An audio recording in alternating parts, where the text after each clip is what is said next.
again, everyone. If you've been with us over the last few days, you probably already know me, but my name's Alissa Terry. I'm a genetic counselor and the project manager for NYMAC. We have a great panel of people here with us today to talk about telegenetics lessons. So I'd like to welcome the panel. Across our 10 NYMAC jurisdictions, there are 3 federally funded telehealth resource centers that we work with. Dr. Kathy Wibberly from the Mid-Atlantic Telehealth Resource Center covers New Jersey, Virginia, West Virginia, Pennsylvania, Delaware, DC, and Maryland. Lloyd Sirmons from the Southeast Telehealth Resource Center covers Puerto Rico and the Virgin Islands. And Danielle Louder from the Northeast Telehealth Resource Center covers New York. So we're lucky also to have Lisa Richard from Virginia's Center for Family Involvement here with us to share the family perspective. So welcome to all of them. And none of us have any financial disclosures. So during our time, we're going to talk about your use of telehealth and the barriers you've experienced through some polling. I'm going to overview what NYMAC has done with telegenetics over the last 10 years. We're going to hear about the family perspective from Lisa, and then we'll get updates on telehealth from the telehealth resource centers. In a nutshell, what NYMAC does with our grant funding is to try to collaborate with diverse stakeholders, support telegenetics efforts, and provide education to professionals and families to improve access to genetics. And obviously, right now, we're here to focus on the telegenetics part of our work. So I'm going to ask you in a few polls right now, when you think about just the last year, we're curious about what % of your own family's healthcare did you receive by telehealth? And what % of the healthcare services you provided, if you're a healthcare provider, of the ones you provided, how much of that was done by telehealth? So if you could just give us a sense of what that has looked like for you over the past year, because we know the past 5 years have been a bit of a roller coaster for all of us. So just let us know what your experiences have been like.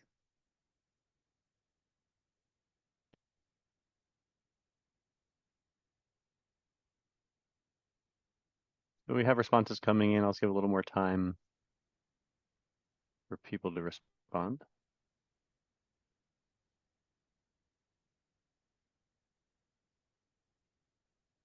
And all right, I'm going to close the poll in 3, 2, 1.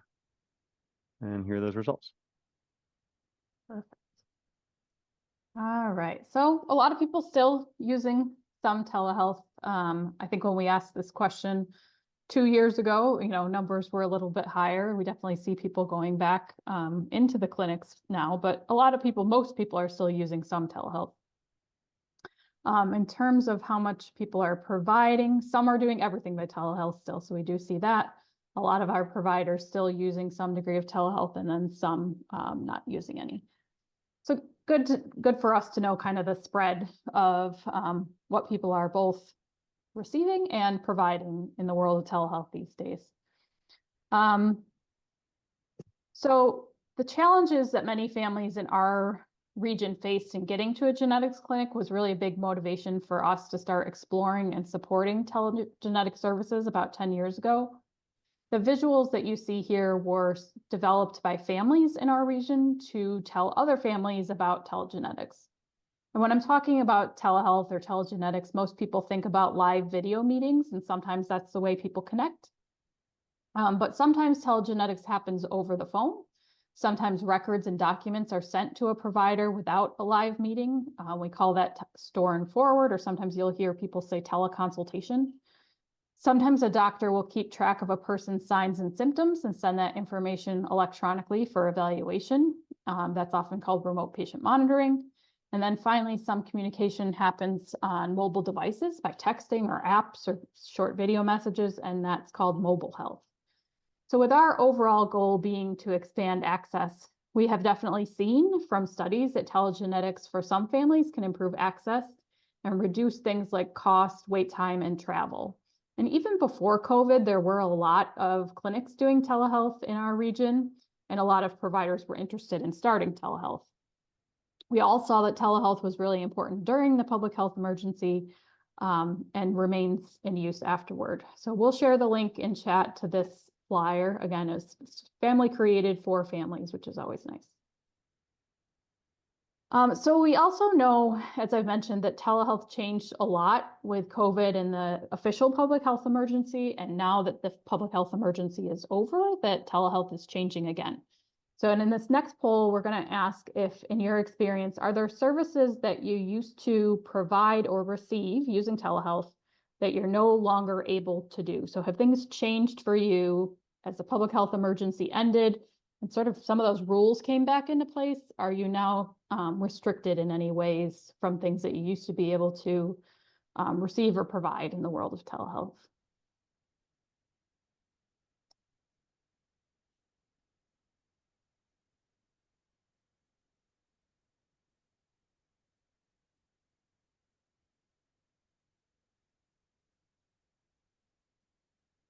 We'll give a little bit more time for this poll.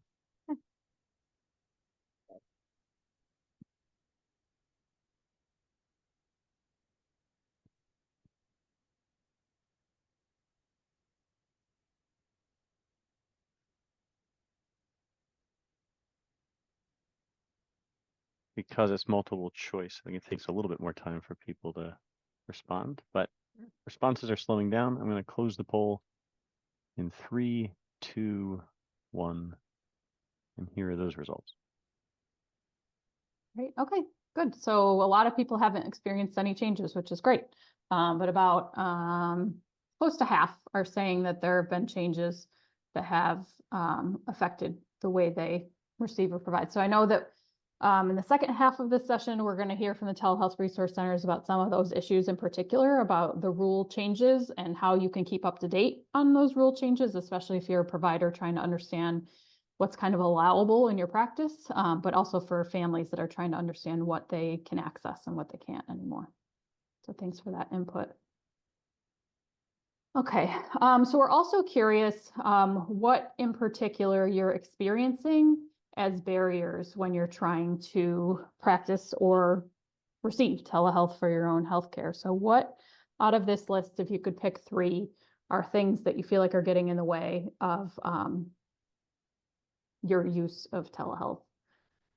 This will help, again, in the second half as we think about things we need special attention to.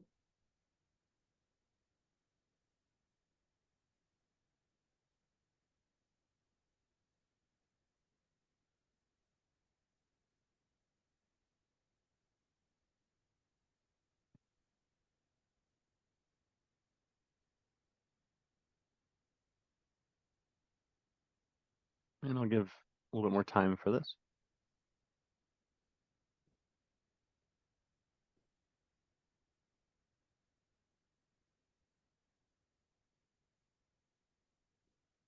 I see responses are slowing down, so I'm going to close the poll in 3, 2, 1.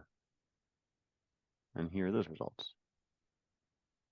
Great. Okay. So licensure is a big issue for sure. And I know that that changed a lot post public health emergency. So I'm not surprised to see that. I think a lot of people are still finding their way about how to get things reimbursed appropriately. Some people still experiencing technology issues and workflow.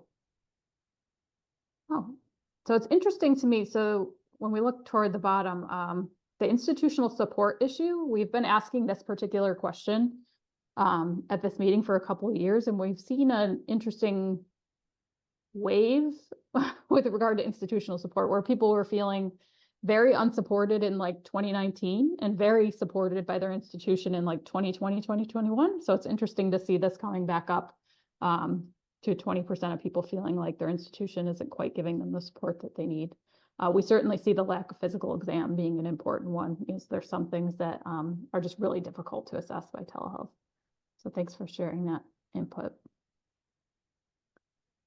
All right. So on the whole, from our perspective, we've seen some pretty big successes with our telegenetics work.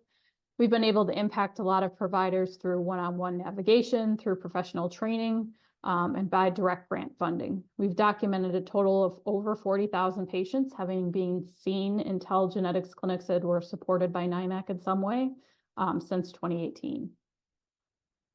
As I stated, the other regional genetics networks have some great resources for telegenetics work, work groups, videos, infographics. I encourage you to explore these. We're going to put the links in the chat. Most of these resources will remain available even after the grant period ends, because all the regional networks are sunsetting, not just NYMAC. So most of these resources will remain available, and I know a lot of effort went into creating them, so hopefully they'll stay out there. There are other great resources too with these organizations, from the telehealth resource centers to professional societies, Family Voices for sure, the American Telemedicine Association, AAP. So I encourage you, if you're looking for resources on general telehealth, to check those out as well. And you'll find those in the chat as well as in the conference notebook. Okay. So with that, we're going to pivot. I'm going to welcome my colleague and my friend, Lisa Richard, to think about the family perspective on telehealth and telegenetics.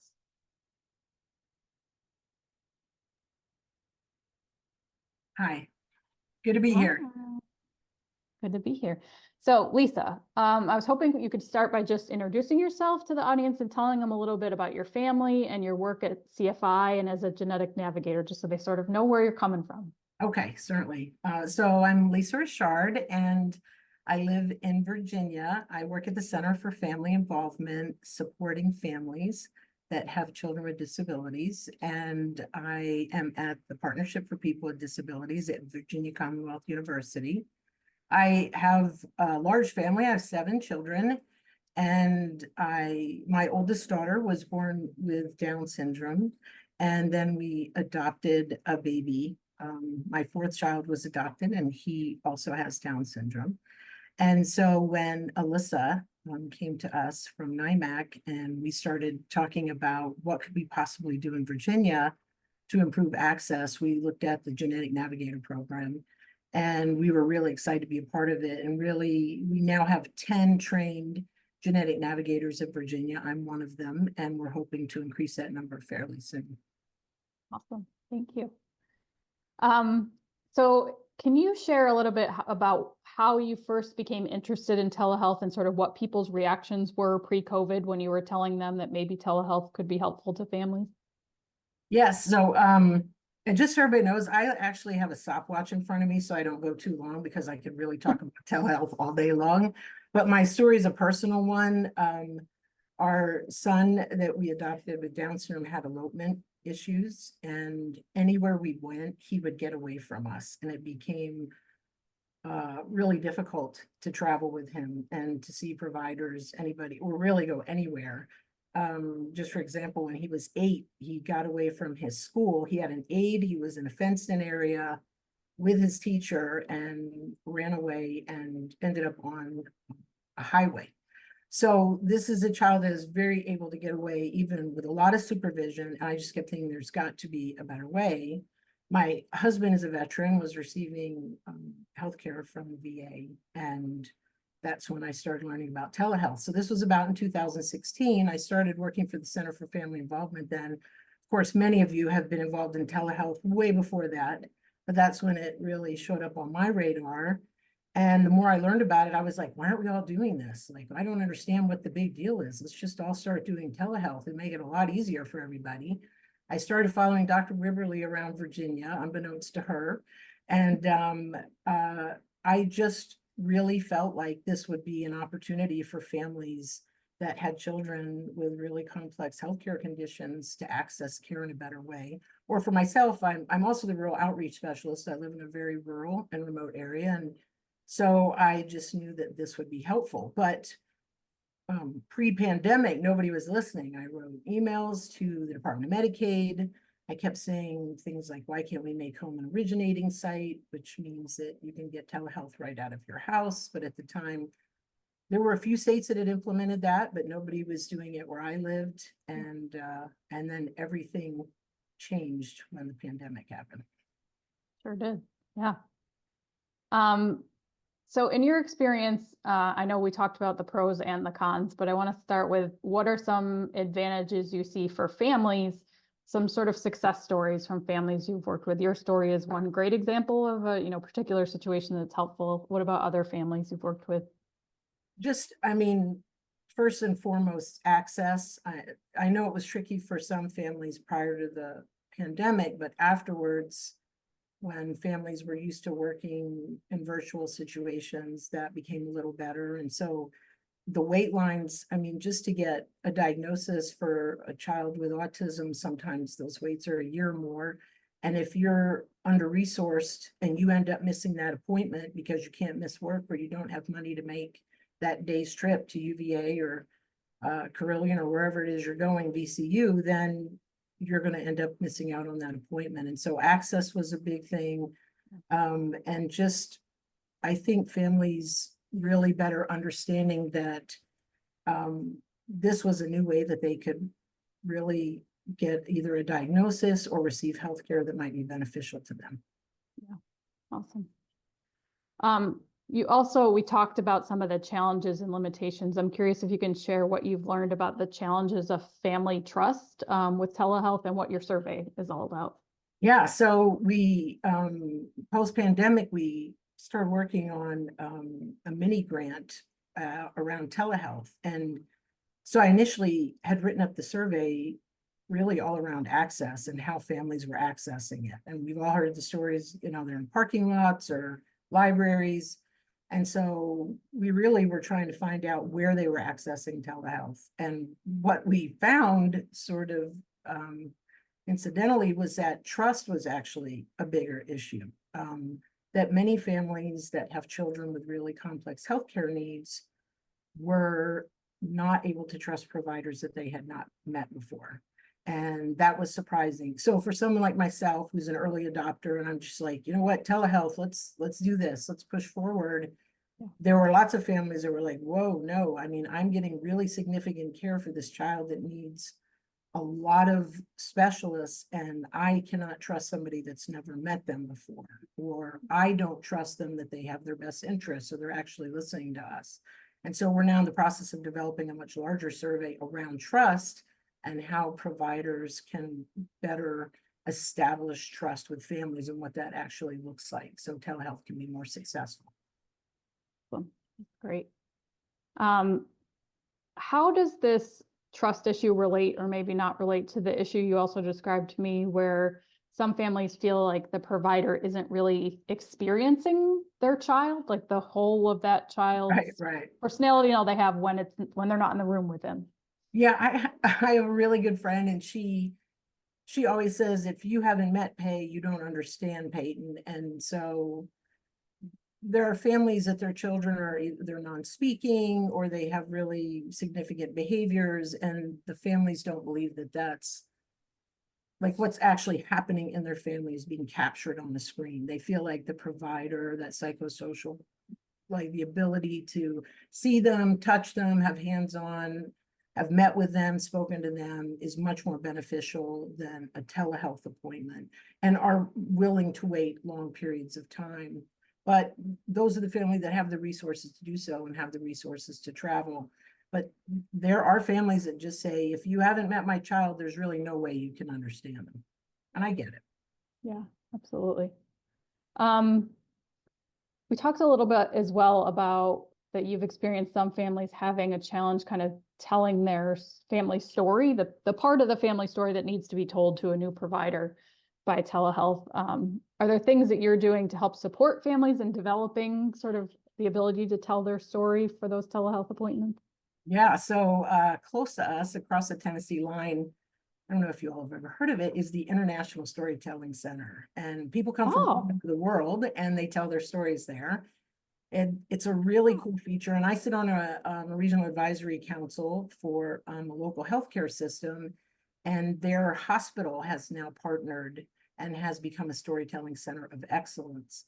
And they are better helping families tell their stories, because as I know, when I am speaking to families and supporting them and helping them in the school system or with waivers or providers or whatever it is I'm doing, sometimes families are so overwhelmed by all that's going on. There's so many things happening in their lives that it's hard for them to, and I have been in this situation too, to like really come up with a concise story that's going to really help the provider best understand what it is that they need to be there for and what they're actually helping with. They'll just start on all kinds of tangents as I've done before. And there's finite time, obviously, in those situations. So anyway, I'm putting together professional development for the partnership, and then also going to be sharing that with my families on how to really better understand how to tell your story. And it's just really, I think it's a cool opportunity, because if a family learns to tell their story well, it helps the provider so much. And so Yeah. I'm really looking forward to developing that for families.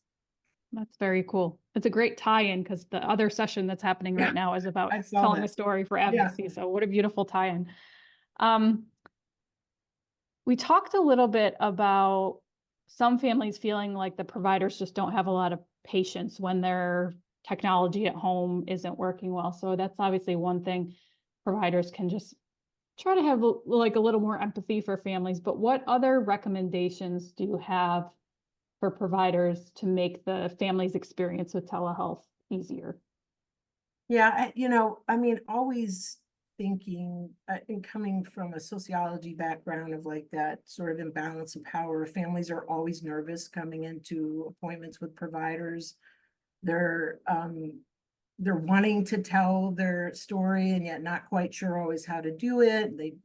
And I've spoken with families where they were using telehealth, their internet dropped them. I have a family that lives in a very remote part of Virginia, and the provider got really upset with them. And so they jumped back on, and the provider was like, if this happens again, we're not going to continue the appointment.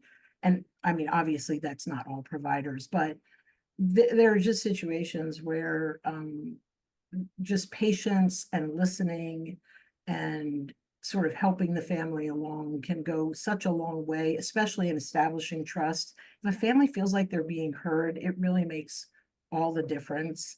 And it sort of eliminates that fear, and they feel more comfortable telling their story and what's happening with them. So, really, again, we've learned from this grant and then from our survey that we're developing, trust is a big part of this. Well, thank you so much, Lisa, for being here and sharing your personal and professional experiences. We really appreciate it. And I always love getting to chat with you. Me too. And so now we're going to welcome Kathy and Danielle and Lloyd to tell us a little bit about their work at the Telehealth Resource Center. So I will go back to putting those slides up. And, oops, sorry.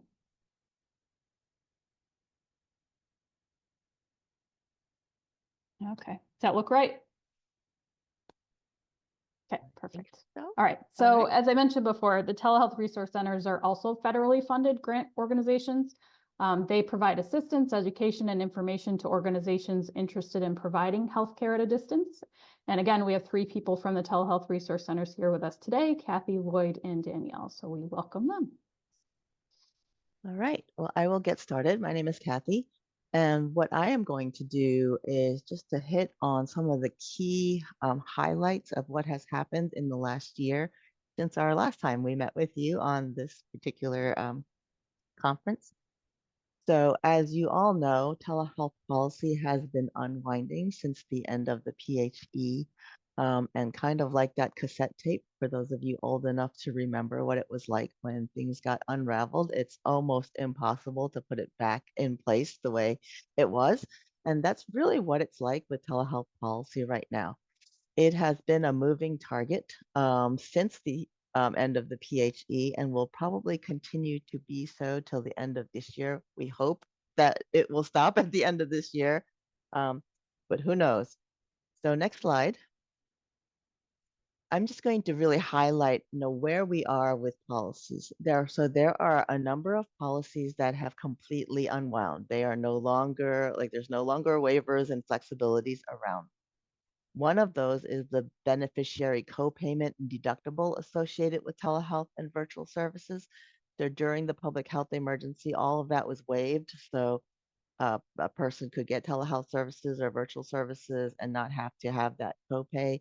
Now that is part of the equation. I did not see in the poll that that was cited as a barrier, so I'm glad that at least that is not an issue. Stark and other financial arrangement laws. So these were laws that were put in place prior to the pandemic to kind of mitigate fraud and abuse in Medicaid and other public programs. And so those laws were kind of like basically the federal government said, we're going to turn a blind eye to these things during the pandemic. And then at the end of the PHE, they started again. What does that actually mean?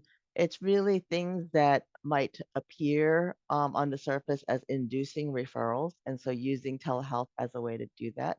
So it could be a small practice being offered, let's say, remote patient monitoring equipment or free software licenses or free technology by like a large hospital and health system. And so the public perception then is you're offering these things for free to induce referrals to this hospital or health system. And so those things cannot happen now. They have if a large hospital or health system is and most of the times it's with very good intentions, right? Like small rural practice doesn't have equipment, doesn't have the funds for licenses, and so the large urban hospital or large academic hospital says, "Hey, we'll just give it to you. Just go ahead and use it." Sometimes it's with nefarious purposes, like we want your patients. But most of the time it was very well intended, but the federal government does not want that to happen. And so there has to be contracts in place. There has to be agreements in place where the practice is actually paying their fair share of the costs for that. And of course, there can't be like exclusivity. If you use our services, then you can't use anyone other's service. So those are things that have stopped, even though they were allowed during the PHE. HIPAA enforcement discretion, again, federal government basically said, hey, whatever it takes to do a telehealth visit, we're going to close our eyes to, using Skype and whatever, free resources, your cell phone, your whatever consumer apps. So that ended with the PHE. So now you have to use technology that is encrypted, and oftentimes providers and patients say that's a little bit of a barrier because you have to use certain types of apps, not the consumer ones that everyone's used to. But so far, since the end of the PHE, we've not really heard significant issues with this. So I think most providers pivoted to HIPAA kind of secure apps and software and are used to doing that now.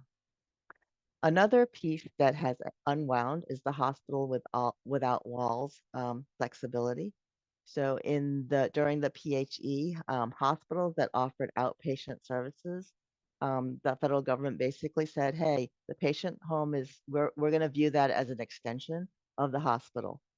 So therefore, you can offer any services directly to the patient's home. And this is specifically for outpatient services for patients that are hospital based.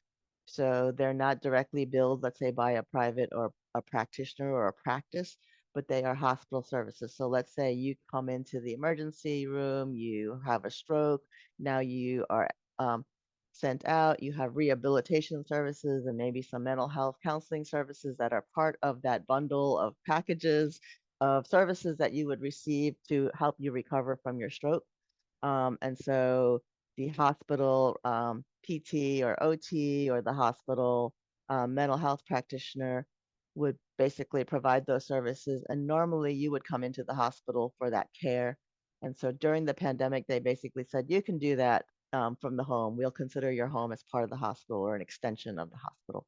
So that has ended for the most part. And then we'll hit the next slide, except for one thing. So one thing that has been made permanent is the piece about hospital without walls for mental behavioral health services. They've basically said, hey, even though this is a hospital service, the practitioner is not billing directly, it's part of the bundled hospital payment model. You can go ahead and extend that beyond the hospital walls, and we'll call that still a hospital service. So for that piece, that has been made permanent. Another piece that has been made permanent, and you can see kind of the trend here, there's been a huge focus on mental and behavioral health services. So all the things that have pretty much been made permanent are focused on the mental behavioral health services realm. So they have removed all the geographic and originating site requirements for mental behavioral health services. So for those of you who remember before the pandemic, which was a while ago, under Medicare, you had to be physically located, or the patient had to be physically located in a rural or underserved area in order for the provider to bill Medicare for telehealth services. So they have removed that distinction permanently for mental behavioral health services. So the patient can be located anywhere, urban, rural, in their home, at a facility, wherever they happen to be. They've also made permanent mental health counselors and marriage and family therapists as eligible telehealth providers. That was not the case prior to the pandemic. They've also allowed FQHCs and RHCs to serve as eligible distance site providers for mental behavioral health services. And they've also flipped the switch for audio only for mental and behavioral health services in certain situations, the provision being that the provider has the technical capability to provide interactive video, but the patient is incapable or fails to give consent for video, and the patient is located at home during that service. So those are things that have been made permanent. So you can see where the focus of federal government has been. It's been access to mental behavioral health services. Everything else is still in flux. So the next slide. There are things that are still in process. So one of the big policies that everyone is still waiting on is the Ryan Hate Act of 2008, and the prescription or being able to prescribe controlled substances. So for those of you who remember, prior to the pandemic, a patient could not be prescribed controlled substances just by a telehealth visit alone. That patient would have to have been seen in person or be located in a DEA registered facility. The public health emergency was also one of those provisions that would allow telemedicine for use for prescribing controlled substances. And so during the PHE, that was kind of that switch got flipped, and people were able to do that. That waiver was supposed to end at the end of the PHE. They extended it. DEA they made an attempt at updating it, which did not go over well. And the DEA received like over 38,000 public comments. So instead of taking effect when the PHE ended, the flexibilities were extended through November 2023 and then extended again to November 2024. So one of the things, rumor has it, that one of the provisions was that the DIA was supposed to develop a special registration for telemedicine. And that was years and years and years ago. They never did it, resisted it, even with Congress basically mandating that they do it. So rumor has it that that is the direction they are now going, that they will actually create a special registration. So telemedicine providers, whenever the next, I guess, notification of regulations will come out, that will be in it in the Federal Register, that there will actually be a special registration process. Hopefully it will come out soon rather than later, so that if there are more issues, they don't have to keep kicking that can down the road, but stay tuned for that. And then the next slide. So the other unknown policies that are supposed to end at the end of this year, and we all hope that they will make most of these things or all of these things permanent and not either kick the can down the road or unwind it back and reel it all back.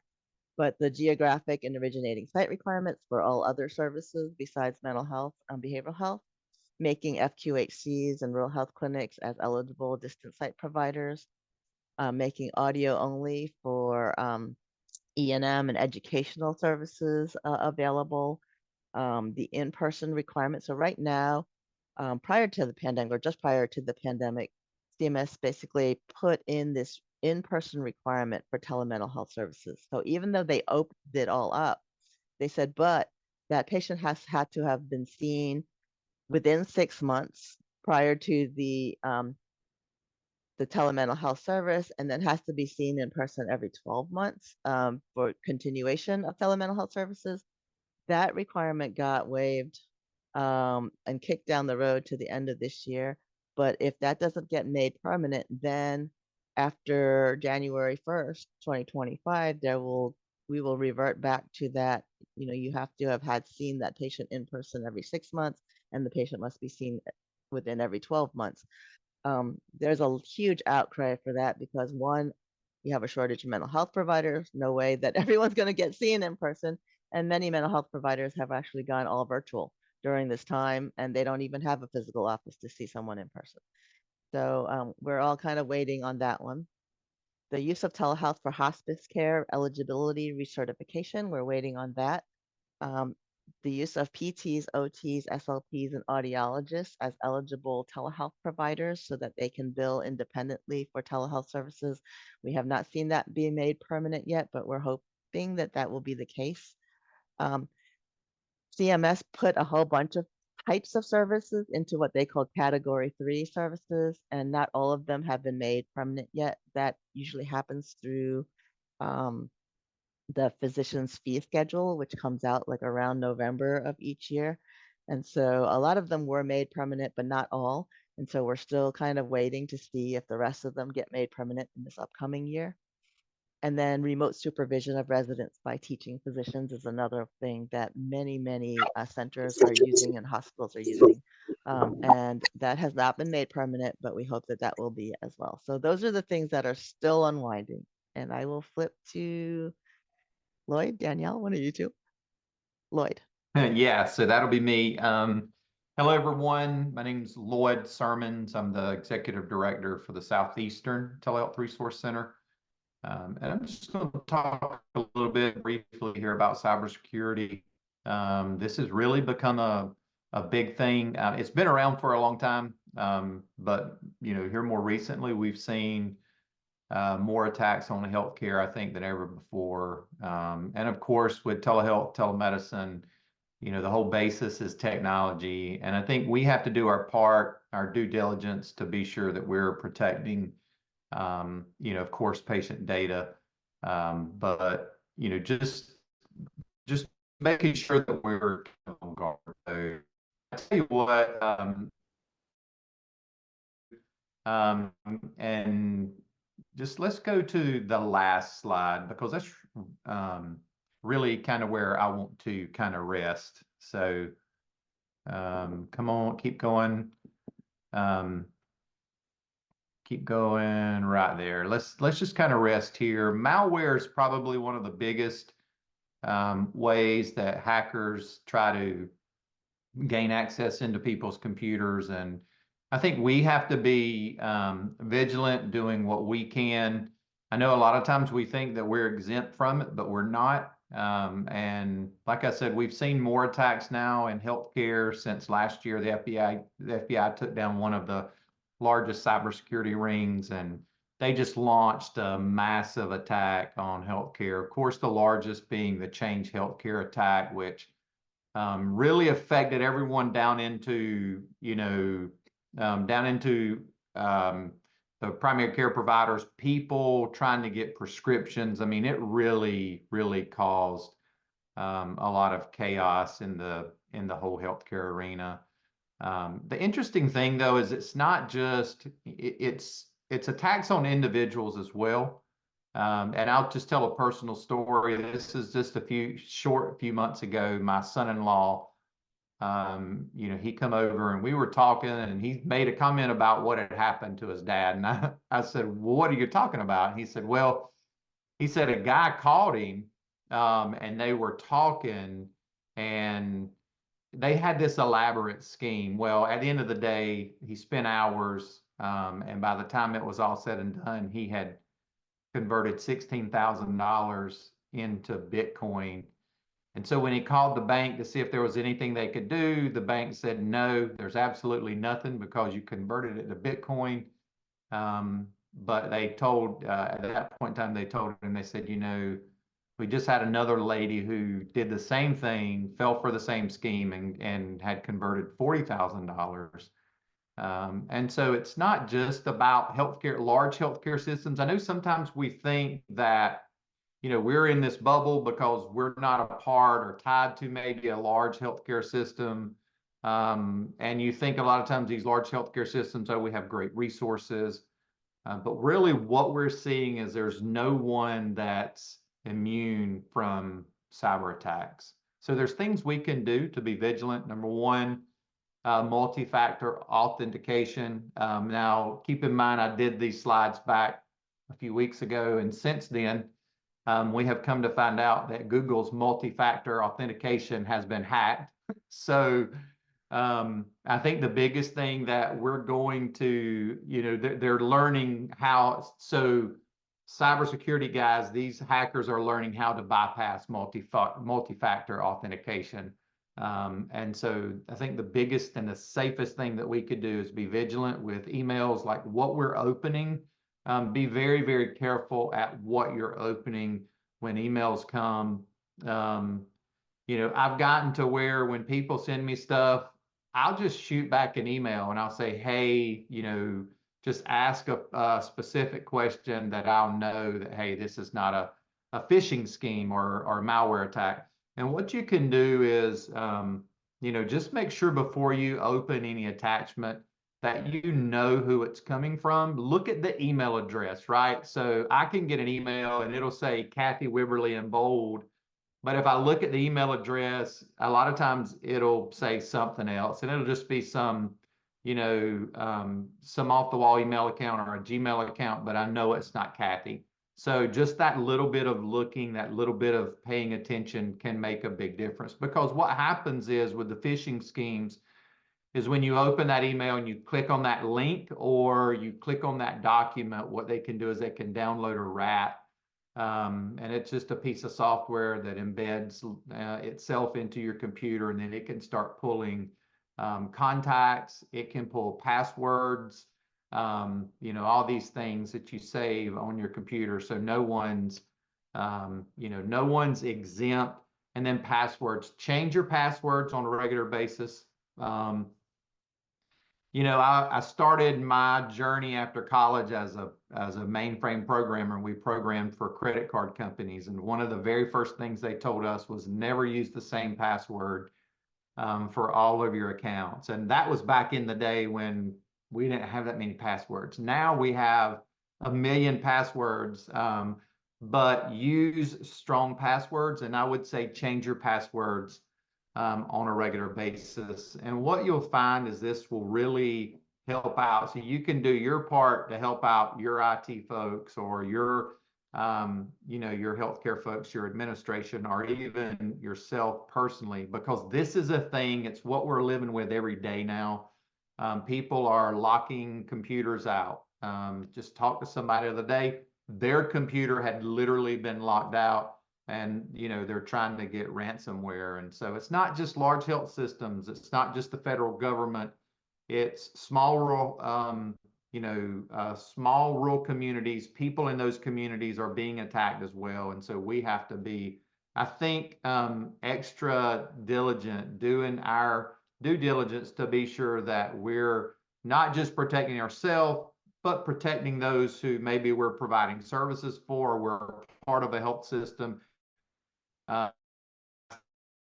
Gain access into PHI, personal data, and things of that nature, because we know what kind of headache that can cause. And so with that, I'll end my talk there, and I'll kick it over to Danielle Louder. Thanks, Lloyd. Thanks, everybody, for inviting us once again for this year's event. So I am fortunate to be able to talk about something that I'm very passionate about, and I think has definitely become, it's getting the limelight that it deserves, that really it hadn't necessarily before the pandemic hit. So there's a lot of positive attention here with respect to ensuring digital equity and inclusion in telehealth. We've come a long way. We know we have a long way to go. So I'm just going to tap into, there's so much more we can talk about, and I'd be happy to connect with anybody and talk through this in much more detail, but we can go ahead and go to the next slide, Alissa. So I just like to show this slide because it really is, digital equity is health equity, right? Without adequate and affordable access, regardless of who you are, and where you're located and what, some of your challenges and opportunities might be. In this day and age, it really is difficult to have equitable access to healthcare services, whether you're in a remote area, rural area, whether you have different abilities. it's all something that we all should be thinking about with respect to the solutions that we're putting out there for telehealth and frankly for in-person care. I think it's really shown a light across the board. So these are just some pictures of all the different types of folks who are looking to access care virtually, and it's really important that we ensure that these solutions are accessible to everybody. So next slide. So these are just some universal considerations that I would say we need to be asking these for anyone, for any type of patient. And just like in-person care, telehealth should be patient-centric. It's not the right solution for everybody, but with some creativity and some thoughtfulness, it really can be a wonderful fit for a vast majority of use cases for care. So just some questions to ask. And I loved some of the questions that it sounds like Lisa and your team are asking in your surveys as you're working with folks. Some of these seem really simple, but unless you're asking them consistently, people may fall through the cracks and you're not meeting their needs. So do folks have the equipment that they need in order to be successful with a telehealth visit? That might be a laptop, a tablet. Do they have cameras, speakers, etc.? Do they need adaptive devices and or software solutions in order to understand what's being conveyed to them during that visit? Do they need keyboards, for example, with larger numbers? Do they need a Braille keyboard, etc.? Do they have reliable internet? There's so much effort going into broadband expansion across the United States. We have seen some major progressions here. We've still got some room to grow, of course, but we're really excited about where broadband and internet expansion and affordability are going. Are they worried about using their wireless data plans? We still do have the Lifeline program through the FCC. We had the Affordable Connectivity program through the FCC, and unfortunately, without some major reinvestment in that program through Congress, which we're hopeful for that moving forward, this is a really important question. Will folks be limited in their use if they have to think about and prioritize their use of data for other things other than a telehealth visit? How familiar are they with telehealth? And this gets to the trust factor that Lisa mentioned. If we're familiar with something and we're confident in using it, we're going to be there's going to be trust there to use it more often. Are there concerns with confidentiality or privacy per Lloyd's presentation and Lisa's questions, and just thinking about trust and establishing that trust? And are there any language barriers that we need to be cognizant of and make sure that, just like here today, we have interpreters there so that we know that folks are understanding the information being conveyed to them? Next slide. So this is digging in a little bit deeper, but we strongly encourage, and this is whether you are a provider or a health system or you're a patient or client, demand that these things are considered as part of your care. And again, I would consider these things whether it's in-person or telehealth care. Honestly, it's just depending on the modality and how you might need to get creative to make it happen. So taking inventory, does your space for telehealth, does your setup, how your cameras are set up and keyboards, etc. Do they meet the basic accessibility requirements for people with disabilities? And you need to consider that there is a diverse spectrum of types of disabilities. So not one shoe fits all, right? Consider compatibility of the assistive technology. So again, alternative keyboards, those types of things, and can they work effectively with various telehealth modalities? Just because something works, for a live video on one software doesn't mean that it might work on another, or through an asynchronous use case, etc. Learn about and incorporate accessibility features like real-time translation. Lots of softwares come standard with that now, which is great. We've seen some wonderful sort of, I call evolution. And again, people who are creating these solutions, this is much more top of mind today, which is a great progression that we're seeing. Consider important role of the patient's caregiver, family member, or health aide that they may play during that telehealth visit. This is huge for some folks, whether they have intellectual disabilities, whether they need an interpreter or a family member there to help because English is their second language, et cetera. And make sure that you make space for that. Literally make space in your telehealth space for a second or third person, and intellectually making sure that there's space for that and there's acceptance of that. Increase your knowledge and awareness related to cultural competency and linguistics sensitivity. Again, creating that trust and that understanding. Can't say enough about that. So next slide. So this is, we talked about conducting surveys. It could be focus groups. It's really, mix it up. People prefer sharing information in different ways, so they're comfortable sharing it in different ways. It could be an online survey, but how ironic is it that we're asking somebody who may not have adequate connectivity to fill out an online survey? We really have to know the people that we're working with and for, right? So if they need a paper survey, or if they want to do a focus group or storytelling, we've learned through some of our really cool projects that we're doing with adults with intellectual disabilities, that's their preferred method of communicating, is by storytelling and narrative research. So make sure you know your audience and work with them to get the best information possible to help make telehealth a positive experience.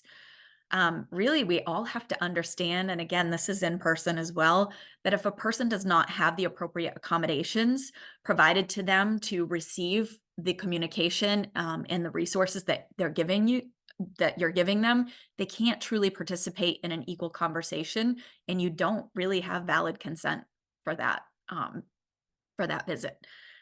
Provide an alternative way for patients to communicate with a provider if the communication accommodations that you have provided initially aren't working. Make it really easy for them to make those accommodation requests. Could be, over a phone call or in a live, situation.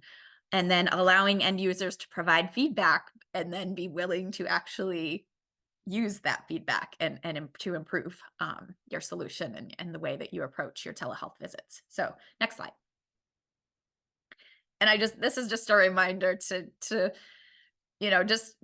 approach things with humor and know that things aren't always going to go perfectly, whether you're on the provider side or the patient side. Be patient, right? With yourself, with the people, with patients and clients. So next slide. How many times have we all kept doing this? And we've been doing these video conferences for how many years now?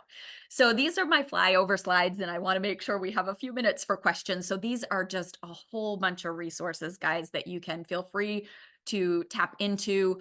There's a lot, again, there are a lot of great existing and newer resources around digital equity and inclusion. So I would encourage you to check those out. The TRCs are working, have created a number of new resources and are continuing to work on new resources all the time in this space. And then it just goes through different, resources for different populations, et cetera. So we can just slide through the last two slides so you can see what all resources are here.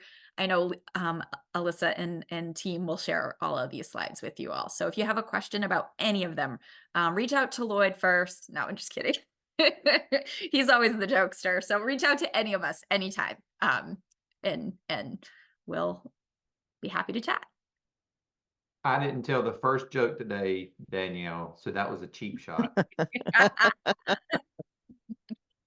And I saw that in the poll that a bunch of you had questions or confusion around licensure. So if that is a question you have, please feel free to reach out and ask. Yeah, we still get a lot of licensure questions. I mean, I would say it's nowhere near where it needs to be. There's a lot of moving parts around licensure. And so if you have that question, trust me, you're not alone. There's a whole lot of people who are in that same boat, and we can help you navigate those waters a little bit.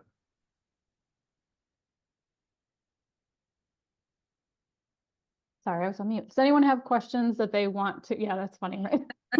They want to put in the chat, licensure included, questions that are keeping you up at night, making you struggle with your telehealth applications, or understanding what your family can receive in terms of telehealth. Lisa introduced me to a new term when we were chatting that I think a lot of us have experienced because of licensure, families driving over the state line in order to be in the state to receive their telehealth. And she told me that they sometimes call it rest stop telehealth, which I had not heard before. Woo! I like that. Yep. Nicer when they can be in like a nice public library, or, you know, there have been progress made in developing some public spaces to serve as telehealth sites, but I like that. Absolutely. Captures sort of a weird point in time, doesn't it? Yeah, if you're hearing of more telehealth access points, Mhm. there are those public locations, but it's a safe, secure spot like a library. Although people are getting really creative with them. If you don't have a library in your community, they're using the VFW or whatever might be available, as long as it's, you know, set up in a way that is accessible and secure, HIPAA compliant. That we're seeing a lot of that, which is really pretty cool. Yeah. Yeah, University of Rochester just like signed a contract with a bank chain to Yes. use their bank facilities as telehealth Oh, wow. access points. That's So, right. yeah, That's right. so a lot of creative things happening out there. Yeah. Yeah, I had someone call me and ask me about that same thing, about a bank. Oh, Rochester is they have this whole innovation center that's doing really neat things. If you haven't Oh. had a chance to check them out, particularly the New York peeps, they're doing some really amazing things. Dr. Michael Hasselberg is sort of the lead there, and they're a pretty amazing team. So very cool. yeah. I'm just down the road from there, and I didn't know any of that. So good to know. Well, if you want an e-connect, I'd be happy to connect you with them. Yeah. Very cool. In our community, it's the YMCAs are getting Oh, involved. nice. That's great. Can do a Yeah. workout, nutrition class, Right. get So to telehealth. That's right. Right, exactly. That's awesome. We have some of the funding that's coming in, the federal funding for digital equity and inclusion in the state of Maine, which I'm located in Maine, but we serve the 6 New England states and New York. Some of the funding that we're putting out right now, it's actually an open bid, is for connectivity hubs. And so not only these entities, it's kind of infrastructure, so it's buildings plus the digital equity and inclusion approaches like training, digital navigation, et cetera, that they have to include telehealth, education, and workforce. So I'm really excited to see how they evolve. But it's kind of, it's that hub that will be accessible to folks who live in rural and underserved areas who might not necessarily otherwise have access to adequate and affordable connectivity. So What is your current recommendation as the best place to check for state licensure updates? I know there was places that I was recommending years ago, but I don't know if it's the same ones. I feel like the oh my gosh, we can put the link in the chat too. It's the national federated medical, yeah. Hold on. Federation of State Medical Boards. Medical boards, yes. Yeah. So They have there, a good job keeping it up. Sorry, Kathy. there go are so many compacts right now. So I know most Okay. of you are interested in the medical compact, but there are a ton of licensure compacts for all different professions. So I'm just to list a few: APRN, audiology and speech, counseling, EMS, the interstate medical one that was just mentioned, nurse licensure, occupational therapy, the psychology, physical therapy. So they all have their own compact websites. And there is a licensure compact database that the Center for Connected Health Policy actually has put together. And there are a couple of entities that do like entire like policy finder, like interstate compact databases. So We can put some of those in the chat for you, so you can kind of get that information out. And there's additional funding coming out to, you know, for people to create, for creative ways of dealing with the licensure issue. So. Great. Thank you. All right. Well, I want to thank the four of you so much for being here and sharing your, again, personal and professional perspectives on what's new, what's happening, what's going well, what people are struggling with. Really appreciate that. At this time, we will go back to the main session. And when we get there, we're going to ask you to share something that people that attended the other session might benefit from knowing, something we discussed in this room that the other people might benefit from knowing. So you can, if you want to save the chat, Fred just put instructions on that. We are, as Danielle said, trying to capture everything that happened in the chat into the conference notebook. So hopefully you'll have multiple ways of finding things. But when you're ready, you can click that link to go back to the main session, and we'll rejoin the other session that was going on. Thanks, guys. Thanks all.